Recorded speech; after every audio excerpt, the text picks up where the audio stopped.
MGY 005 पाठ्यक्रम का अगला क्वेश्चन है, भारतीय ज्योतिष ज्ञान परंपरा में आर्यभट्ट के योगदान का उल्लेख कीजिए। आर्यभट्ट आदिकाल के महान ज्योतिर्विद हुए हैं और इन्हें आधुनिक विज्ञान के प्रतिपादक आचार्य के रूप में भी जाना जाता है। इनकी रचनाओं ने खगोल और ज्योतिष विज्ञान में एक क्रांति ला दी। इनके सूत्रों पर अनेक शोध कार्य संपन्न हुए। इनके बहुत से योगदान हैं, जिनमें से हम कुछ का उल्लेख अपने इस क्वेश्चन के आंसर के लिए करेंगे। तो सबसे महत्वपूर्ण योगदान आर्यभट्ट का सबसे पहला जो हम देखते हैं वो है अक्षरों द्वारा संख्या को प्रकट करने की विधि। आचार्य आर्यभट्ट ने, जैसा कि मैंने पिछले पार्ट में बताया, कि उनका गीतिका पाठ जो कि इंट्रोडक्टरी उनके 13 श्लोक्स हैं, उसके सेकंड श्लोक में उन्होंने एक अनोखी विधि बताई, जिसमें कि उन्होंने संख्याओं के लिए अक्षरों का निर्धारण किया कि किस प्रकार हम संख्याओं के लिए अक्षरों का यूज करके शॉर्ट में हम बड़ी बड़ी संख्याओं को लिख सकते हैं। इसमें आचार्य ने क से लेकर म तक 1 से 25 तक की संख्या का निर्धारण किया। इसी प्रकार य से लेकर ह तक आचार्य ने 30 से लेकर 100 तक की संख्याओं का निर्धारण किया और अ से लेकर औ तक ये अ से 1 से स्टार्ट करके 10⁻16 तक का इन्होंने आचार्य ने नंबर के लिए संख्या के लिए अक्षर का निर्धारण किया। और इसी के बेसिस पर, जैसा कि हमने पहले भी पिछले पार्ट में हमने पढ़ा कि आचार्य ने बड़ी बड़ी संख्याओं को एक छोटे से श्लोक में लिख दिया, और जिसके कारण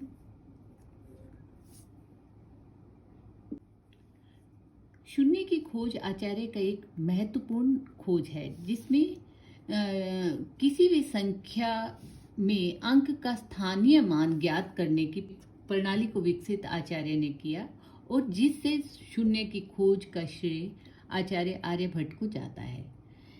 आचार्य ने अपने श्लोक में कहा, एकम दशम च शतंच सहस्त्र मयूत नियुते तथा प्रयुतम।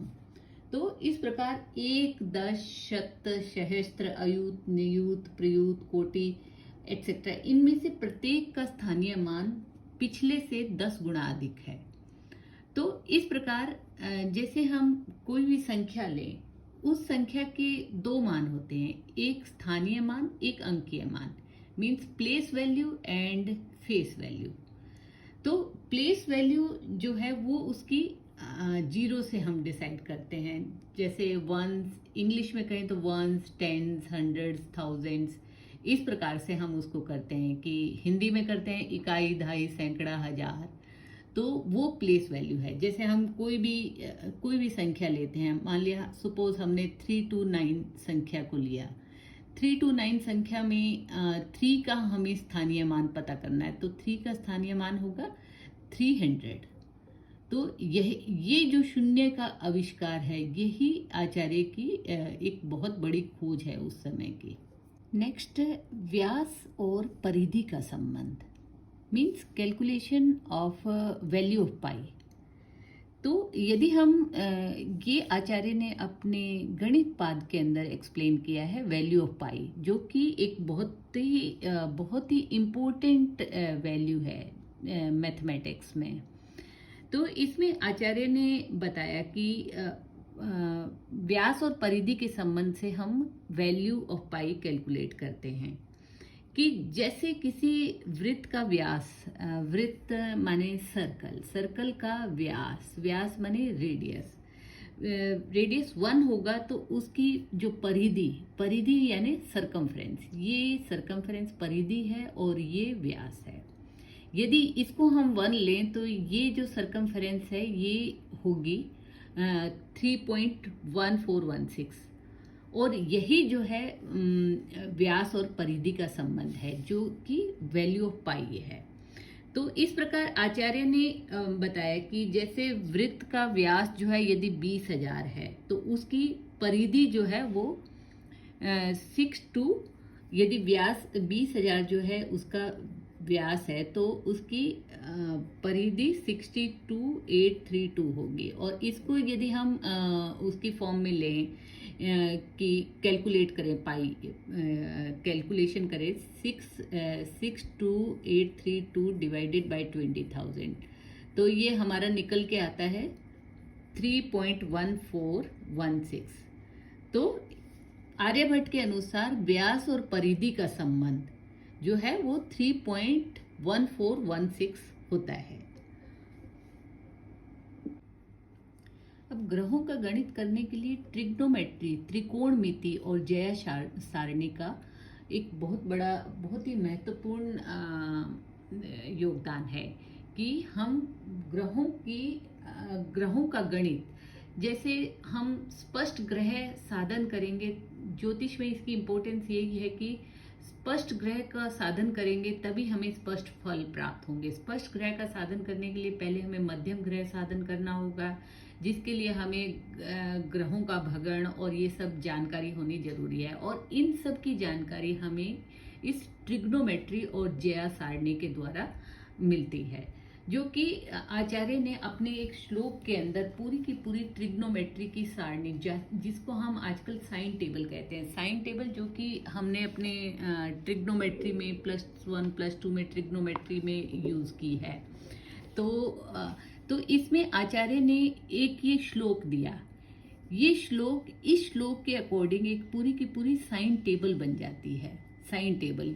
और इस साइन टेबल का यदि हम आज अपनी जो साइन टेबल है उससे हम करें तो ये बिल्कुल करेक्ट यही मान निकल के आता है, जो कि आचार्य ने सिर्फ एक श्लोक से ये पूरी की पूरी टेबल को व्यक्त कर दिया है।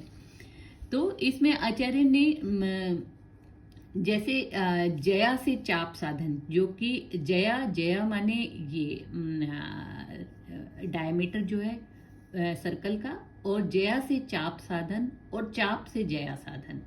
ठीक है, चाप ये हमारा जो सर्कमफ्रेंस है, सर्कमफ्रेंस इस चाप, और ये जया कि आर्यभट्ट ने त्रिकोणमिति में जया से चाप साधन और चाप से जया साधन की प्रक्रिया को स्पष्ट किया है। इसके अंदर इसके 24 खंड किए इन्होंने, 24 पार्ट किए, ऐसे 24 पार्ट किए। और उन 24 पार्ट में हर एक 3 डिग्री 45 मिनट के अंतर पर इन्होंने उसका जो है मान निकाला। इसी को साइन टेबल कहते हैं। और ये आज के मैथमेटिक्स में भी ये बिल्कुल एक्यूरेट है। नेक्स्ट, आर्यभट्ट के योगदान में हम कहें तो ये भूभ्रमण का सिद्धांत जो है सबसे पहले आचार्य आर्यभट्ट ने दिया। आचार्य आर्यभट्ट ने भूभ्रमण के सिद्धांत को इस श्लोक के द्वारा व्यक्त किया। इस श्लोक में आचार्य कहते हैं कि जिस तरह नाव में बैठा हुआ कोई मनुष्य जब पूर्व दिशा में जाता है तो जो तट पर मतलब किनारे पर जो स्थिर वस्तु हैं वो उसको उल्टी दिशा में मूव करती हुई प्रतीत होती है। तो इस प्रकार यदि हम इसको पृथ्वी के सापेक्ष में कहते हैं तो हम ये कहते हैं कि पृथ्वी तारामंडल स्थिर है और पृथ्वी अपनी धुरी पर पश्चिम से पूर्व की ओर घूम रही है, और इसलिए तारे हमें पूर्व से पश्चिम की ओर जाते हुए दिखाई देते हैं। तो आचार्य ने कहा कि एक प्राण के तुल्य काल में पृथ्वी एक कला घूमती है। तो आचार्य का ये भूभ्रमण का सिद्धांत की आलोचना बहुत समय तक लोगों ने की, लेकिन फिर यही सिद्धांत निकल कर आया कि पृथ्वी अपनी धुरी पर घूमती है। तो आचार्य के एक ये बहुत ही इम्पोर्टेंट योगदान एक खगोल विज्ञान में रहा है आचार्य का। आचार्य ने गणित पाद में एक बहुत ही इम्पोर्टेंट कैलकुलेशन के बारे में बताया कि आचार्य ने इनडिटर्मिनेट इक्वेशंस के बारे में, जो कि एक हम कहें तो बीज गणित के फार्मूले हैं, इनडिटर्मिनेट इक्वेशंस को कैसे कैलकुलेट करना है। इनडिटर्मिनेट इक्वेशंस में हम एक अननोन क्वांटिटी को कैलकुलेट करते हैं कि जिसको आज की तारीख में जिसको आचार्य के इस विधि को कुट्टक गणित कहा जाता है। कुट्टक गणित माने कि ब्रेकिंग इनटू स्मॉल पीसेस, कि हम जैसे कि आचार्य ने एक ये बताया कि वह संख्या ज्ञात करें, वह संख्या ज्ञात करें जो कि 8 से विभाजित होने पर शेष 5 आता है, 9 से विभाजित करने पर शेष 4 आता है और 7 से विभाजित होने पर शेष 1 आता है। तो आचार्य ने जैसे इस संख्या को कैलकुलेट करने का एक फार्मूला बताया कि जैसे 8x + 5, 9y + 4, 7z + 1।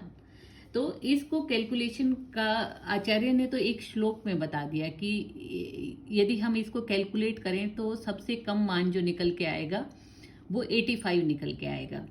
तो अब इसको कैलकुलेट करने की यदि हम कैलकुलेशंस में इसकी जाएं तो ये बहुत बड़ा सा फार्मूला बन जाता है कि जैसे ये है कि 8x + 5 = 7y + 1 = 9z + 4 = n। हमें ये फिगर कैलकुलेट करनी है। तो इसमें हम जैसे y की वैल्यू को कैलकुलेट कर लेंगे कि y को हम ऐसा भी लिख सकते हैं, z को हम ऐसा भी लिख सकते हैं।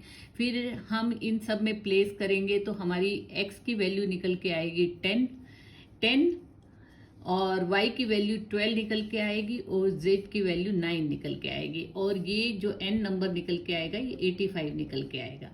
तो ये सारी एक कॉम्प्लेक्स सी कैलकुलेशन है जिसको करने पर हमें इनडिटर्मिनेट इक्वेशन की determining the any unknown number. तो ये बीजगणित के फार्मूले ये आचार्य ने उस समय अपने आर्यभट्टियम अपने ग्रंथ के अंदर के गणित पाद में दिए। और इन सभी कैलकुलेशंस के अनुसार आचार्य आर्यभट्ट ने वास्तविक भू परिधि बताई कि आर्यभट्ट के अनुसार पृथ्वी की परिधि 39,968 किलोमीटर है और आज के प्रेजेंट हम आधुनिक विज्ञान में इसे 40,075 किलोमीटर बताया गया है, जिसमें कि डिफरेंस जो है सिर्फ ओनली 0.2% का है। तो ये बहुत ही कम है। तो इस प्रकार आर्यभट्ट की गणना सटीक है बिल्कुल। और इसी प्रकार उनकी जो समय की गणना है आर्यभट्ट की, वो भी जैसे पृथ्वी अपने एक्सिस पर घूमती है उसके लिए आर्यभट्ट ने गणना की कि 23 घंटे 56 मिनट और 4.1 सेकंड के रूप में की। और एट प्रेजेंट जो गणना है उसमें और आर्यभट्ट की गणना में ओनली 0.09 सेकंड का अंतर है। तो आप सोच सकते हैं कि आर्यभट्ट की जो उस समय की गणना है वो कितनी एक्यूरेट है। और सिर्फ हमें जो जरूरत है वो सिर्फ आर्यभट्ट के जो ये संस्कृत के श्लोक हैं इन सबको डिकोड करने की जरूरत है, जिसके लिए संस्कृत का ज्ञान होना बहुत जरूरी है। आचार्य आर्यभट्ट ने क्षेत्र मिति मतलब एरियाज कैलकुलेट करने के बहुत से सूत्र दिए। जैसे हम हर चीज का एरिया कैलकुलेट कर सकते हैं। एरिया ऑफ ट्रायंगल, इसके बारे में ये श्लोक है, गणित पाद में वर्णन है इसका कि एरिया ऑफ ट्रायंगल जिसको आज भी हम यूज करते हैं, half into base into height. इसी तरह area of circle, half into circumference into radius. ये आर्यभट्ट के बहुत ही महत्वपूर्ण योगदान है। उसके बाद आते हैं हम आचार्य आर्यभट्ट ने ग्रहण का वास्तविक वैज्ञानिक विवेचन किया, क्योंकि आर्यभट्ट ने कहा कि अब जैसे पहले कहा जाता था कि जो सूर्य ग्रहण और चंद्र ग्रहण होते हैं वो राहु और केतु नाम के दैत्य जो है वो सूर्य और चंद्रमा का ग्रसन कर लेते हैं, इसलिए सूर्य ग्रहण होते हैं। लेकिन आर्यभट्ट ने इस तथ्य को स्पष्ट किया कि जब चंद्रमा अपनी कक्षा पर घूमता हुआ पृथ्वी की छाया में प्रवेश करता है और हमें दिखाई नहीं देता तब चंद्र ग्रहण होता है, और जब पृथ्वी तथा सूर्य के मध्य में चंद्रमा आ जाता है तो सूर्य ग्रहण होता है। तो ग्रहण का वास्तविक एक्यूरेट जो वैज्ञानिक विवेचन है वो आचार्य ने किया।